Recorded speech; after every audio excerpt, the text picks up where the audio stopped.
안녕하세요, 구독자 여러분.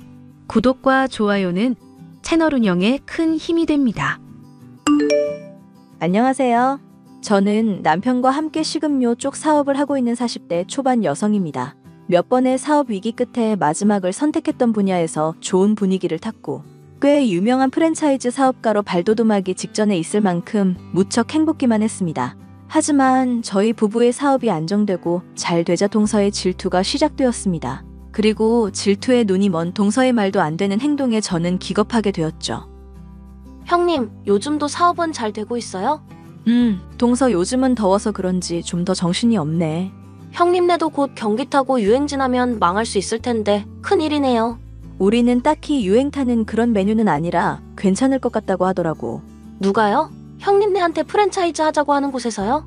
형님 헛된 상상 그만하고 지금 하는 거나 잘하세요. 동서는 왜 늘 부정적이야?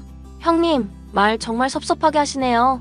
늘 사업 쫄딱 망해서 죽상을 하고 사시다가 이제 좀 잘 된다고 그렇게 어깨에 힘들어가서 아랫동서한테 함부로 이야기하시는 거 아니죠?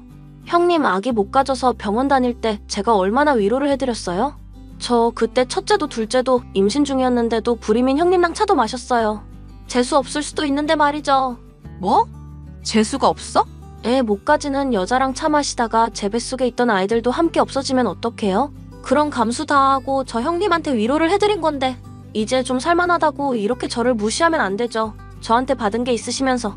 동서는 나를 볼 때마다 불임인 재수 없는 여자라고 생각을 했어? 말이 그렇다고요. 말꼬리 늘어지지 말고요, 형님.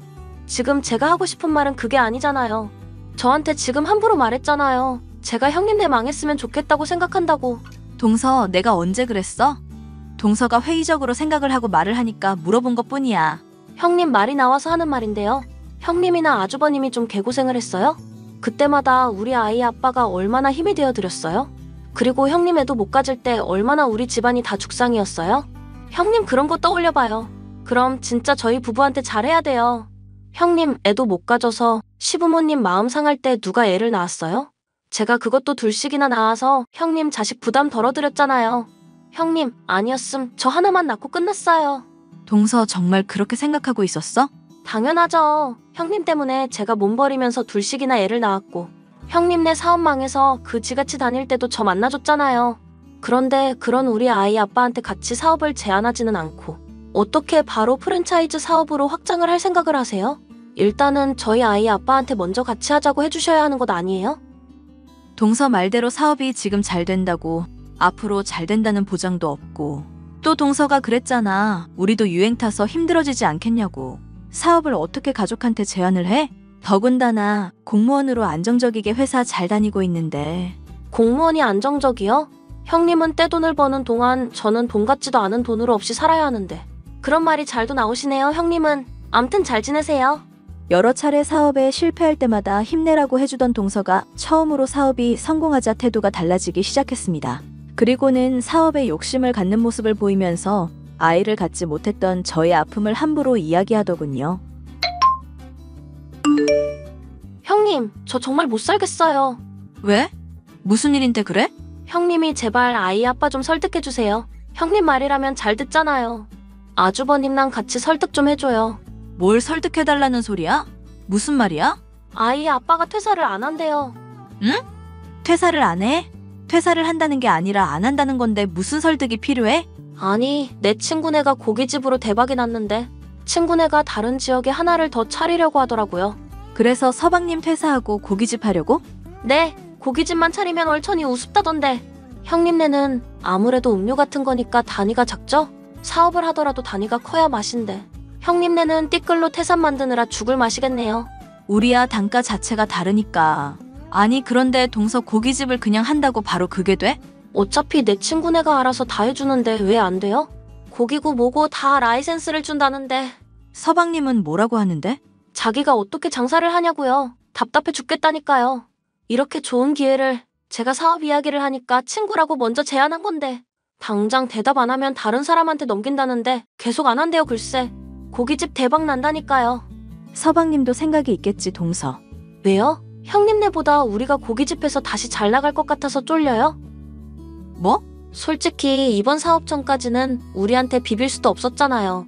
굴러가는 것이 신기한 차 끌고 다니고 단칸방에서 살고. 그래서?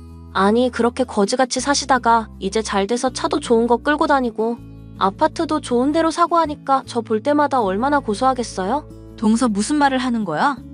우리가 몇 번이나 망하다가 이번에 잘 됐다고 왜 동서를 볼 때 고소해? 왜요? 늘 저 부러워했잖아요. 안정적인 직업 가지고 있고 대학 나오고 했다고요. 늘 부러웠던 저보다 돈 많아지니까 이제 고소하지 않아요? 동서 나는 늘 동서가 부러워. 서방님 마음 따뜻하고 자기 일 열심히 하고 동서도 열심히 일하고 씩씩하고 우리가 사업을 성공한 것과는 별개로 그런 동서나 서방님 부러워. 우리 부부는 하지 못하는 일을 하니까. 지금도 부럽다고요? 형님 입에 발린 소리 그만하세요. 저희보다 좋은 차 타고 저희보다 좋은 아파트로 이사 갔으면서 무슨 저희를 부러워해요? 지금 고깃집 하라고 추천 안 해주는 것도 다시 저희보다 못 살게 될까 그런 거잖아요. 뭐라고? 형님, 제가 형님보다 잘날까봐 무섭잖아요. 그래서 그런 거잖아요. 애 하나도 못 낳는 형님이랑 아들을 둘씩이나 낳은 저랑 같겠어요? 저를 보면 얼마나 부럽겠어요? 그런 제가 형님보다 더 잘 살기도 하니까 더 미쳤을 것 아니에요? 동서, 말 그렇게 하지 마. 내가 아이를 가지려고 얼마나 노력을 했는지 알면서. 그러니까요. 못 가진 것을 저는 다 가졌으니 얼마나 제가 부러웠겠냐고요? 그런데 이제 저보다 돈은 많으니 왜 좀 뭐가 되는 것 같아요? 동서는 내가 그런 사람이라고 생각을 했던 거야? 동서, 나는 단 한 번도 그런 생각 해보지도 않았고 동서나 서방님이나 고깃집을 한다고 해도 응원할 거야. 가족인데 잘 되길 바라지 누가 안 되길 바라겠어? 형님, 마음이 그렇다면 증명해 보이세요. 뭐? 진짜 그게 진심이면 증명하라고요. 애도 못 가진 형님이 아들을 낳은 저한테 일말의 열등감도 없었다는 거. 그럼 믿어줄게요. 저희 아이 아빠한테 꼭 고깃집 하라고 설득해주세요. 형님만 믿을게요. 갑작스러운 사업 선언과 사업을 할 수 있게 남편을 설득하라는 동서의 말도 안 되는 요구에 기가 막혔습니다. 그리고 아이를 낳기 위해 10년 넘도록 고생했던 제게 쏟아낸 상처되는 말들에 무척 마음이 상하기도 했죠. 저는 남편과 상의 끝에 동선의 일에는 직접적으로 관여하지 않되 조언을 구한다면 조언을 해주기만 했고 남편은 서방님에게 모든 이야기를 전했습니다. 그 후 더 이상 사업 이야기가 나오지 않길래 동서가 마음을 접은 줄 알았는데 정말 믿지기 않는 일이 벌어졌습니다. 동서, 내가 오해하고 있는 것 같아서 물어보는데 엊그제 카페에 올라왔던 글 동서가 쓴 거야? 어머, 형님 사업하시느라 엄청 바빠서 그런 거 못 볼 줄 알았는데 보셨네요? 동서가 쓴 글 맞아? 네, 맞아요. 동서, 어떻게 그런 글을 쓸 수가 있어? 동서, 잘 되는 것 배 아파서 초치고 망하길 기도하는 형님이라니? 내가 언제 그랬다는 거야? 애도 못 가진 몸 주제라니. 형님이랑 아주버님이 아이 아빠한테 이야기해서 결국 저랑 아이 아빠 이혼 이야기 오고 갔고 고깃집은 물 건너갔으면 저 망하라는 것 아니에요? 그리고 형님 애 못 갔잖아요. 제가 아들을 낳은 형님인데 거짓말 한 것도 아닌데 왜요? 동서가 하고 싶은 고깃집을 서방님이 반대한 것은 나도 안타까워. 하지만 그걸 우리가 뭐라고 할 수는 없지. 그리고 내가 아이를 얼마나 원했는지 옆에서 지켜봤으면서 그런 아픔을 이렇게 이야기할 수 있어? 형님이 애를 못 가진 게 제 탓은 아니잖아요. 그 고깃집 차리기만 하면 대박 난다고요. 대박. 그럼 돈도 많이 벌고 있는 형님이 왜 저 안 밀어줘요? 뭐? 형님이 저 밀어준다고 했어봐요. 그럼 왜 아빠도 하라고 했겠죠? 밀어주다니? 뭘 어떻게 밀어주는데? 몰라서 하는 소리예요? 사업 자금 좀 줬으면 이렇게 이혼 소리가 나왔겠냐고요? 형님이 저보다 잘 나가니까 제가 다시 잘 나가는 거 미치겠는 거잖아요. 뭐라고?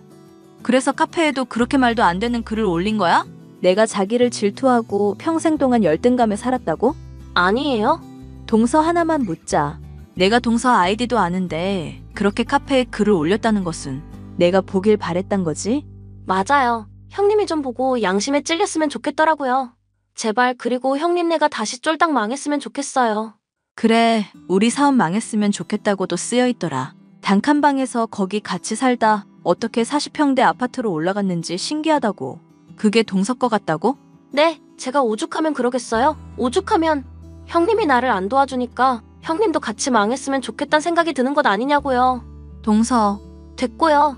어차피 형님이 저 이런 것도 못 도와주면 제 기라도 살려줘요. 뭐? 다음 주에 저희 아이 생일인 거 알죠? 아, 그래? 저희 애 생일 파티를 홈파티로 할 건데 형님이 출장 뷔페 좀 불러주세요. 뭐? 저희 애 생일 파티에 이번에 반 애들 다 부르고 엄마들 초대하려고요. 엄마들 답례품으로 샤넬 립스틱 하나씩 돌리고 얘들 답례품은 문화상품권으로 한 5만 원씩 돌리려고요. 아니, 애 생일에 무슨 답례품의 뷔페야? 형님은 애를 못 가져서 모르겠지만요. 요즘 엄마들 쉽지 않아요. 이런 거 다 해야 돼요. 형님 준비 좀 해주세요. 뭐? 형님은 애가 없으니까 돈 벌어도 쓸 곳도 없잖아요. 조카들한테 쓰세요. 그리고 형님 집도 우리 집이라고 할 거니까 좀 빌려주고요. 참 그렇게 큰 집에서 아들을 둘이나 키우면서 일하는 제가 가정부 하나 없는 것은 좀 그렇겠죠? 그래서? 동서? 형님은 진짜 애를 안 낳아본 티가 난다니까. 어쩔 땐 애 하나 못 가진 형님이 부럽기도 하네요. 형님은 모성애가 뭔지 몰라서 그냥 형님 하나만 잘 살면 되잖아요. 근데 저는 모성애가 넘쳐서 우리 아들 기 살려줘야 돼요. 형님이 가정부 역할 좀 하세요. 가정부 역할? 요즘에는 입주 도우미도 많이 쓰던데. 형님은 옛날에 가난하게 살던 시절이 길어서 도우미 느낌 잘 나잖아요. 애도 없으니까 이런 고민도 안 해도 되고 너무 부럽네요. 고깃집 하면 이런 것도 못하겠죠? 형님 말대로 제 고깃집은 물 건너갔고 형님이 열심히 번 돈 조카들한테 쓰는 거 보면서 위안이나 삼아야겠어요. 그래? 우리 집 빌려주고 뷔페 준비하라고? 샤넬 립스틱이라 얘들 문화상품권도요. 반 친구들이 26명 정도 되니까 넉넉하게 준비해서요. 그리고 우리 집인 것처럼 해야 하니까 알아서 사진 세팅도 해놓고요. 생일 파티니까 홈파티처럼 제대로 풍선도 꾸미고 플랜카드도 걸고 해주세요. 그래, 동서 생각 잘 알았어. 형님, 지금 어디예요? 나 지금 애들 다 데리고 엄마들이랑 도착했는데 왜 아파트 출입문을 안 열어줘요? 동서 생일 잔치는 동서 집에서 해야지. 뭐라고요? 왜 우리 집 출입문을 열라고 해? 뭐요? 빨리 열어줘요. 지금 엄마들 다 뒤에서 지켜보고 있다고요. 동서 집으로 가서 해. 내가 설마 동서 말대로 다 해줄 거라고 생각했어? 뭐? 그럼 왜 알겠다고 했어요? 왜? 우리 둘째가 왜 큰엄마가 문 안 열주냐는 소리하고 난리라고요. 나 지금 개쪽당하게 생겼다고. 아이들한테 거짓말까지 하면서 이 집에서 출장 뷔페 생일 파티를 하고 싶었어? 형님, 동서 우리 집에 들어오지 못할 테니까 헛소리 그만하고 당장 돌아가. 참 문화상품권 말했지? 내가 동서한테 상품권 10,000원짜리 하나 보낼게. 그걸로 제발 인성교육에 대한 책 좀 사서 읽어. 뭐요? 한 번만 더 말 같지도 않은 소리를 하면 그때는 내가 동서 가만 안 둬. 이 정도로 끝내는 것도 서방님이 빌어서 끝내는 줄 알아. 우리 남편한테 말했어요? 어떻게 말했어요? 아주 서방님한테 거짓말도 잘해, 동서는. 내가 다 해주고 싶다고 했다고? 어이가 없어서 동서랑 주고받은 카톡 내용 다 보내줬어, 서방님한테. 뭐라고요? 서방님 그러더라. 동서 정신 차리게 생일 날 문 밖에서 내쫓으라고. 그래야 정신 차리고 주제를 안다고. 오늘 영하 10도라는데 춥겠다. 얼른 손님들 데리고 동서네 집으로 가. 벨 계속 눌러서 내가 방금 관리실에 신고했거든? 곧 관리실에서 갈 거니까 더 창피 당하기 전에. 이미 왔어요. 나 지금 우리 애 친구 엄마들 앞에서 너무 쪽팔려서 죽고 싶다고요. 그러게 왜 자꾸 벨을 눌러. 가라고 할 때 가지. 날도 추운데 조심해서 들어가. 동서의 말도 안 되는 요구보다도 아이를 갖지 못했던 저의 상처를 찔러댄 동서에게 너무 많은 실망을 했습니다. 저는 이 사실들은 남편과 서방님에게 알렸고 서방님은 제게 미안하다고 사과를 했죠. 그리고 다시는 그러지 못하게 해주고 싶다며 생일 당일 날까지 모든 생일 준비가 다 되어 있는 것처럼 꾸미자고 하더군요. 그래서 저는 생일 전날까지 마치 집안을 생일 파티로 꾸민 것처럼 인터넷 사진을 보내주기도 했죠. 철석같이 믿었던 동서는 조카의 반 아이들과 엄마들을 데리고 저희 집에 왔고 결국 출입문 앞에서 경비원에 의하여 쫓겨나고야 말았습니다. 어린 조카가 느꼈을 슬픔을 떠올리면 마음이 아팠지만 동서의 도 넘는 행동이 이어지지 않게 하기 위해 어쩔 수 없는 선택이었습니다. 저는 조카에게 다른 핑계를 대면서 며칠 후 생일 파티를 따로 해주었고요. 동서는 시댁 부모님 앞에서 다시는 함부로 말하지 않겠다는 각서와 같은 행동을 할 경우 이혼하겠다는 내용을 썼어야만 했습니다. 그리고 저는 동서를 용서할 수가 없어서 만남을 끊었습니다. 지금까지 긴 사연 함께 해주셔서 감사합니다.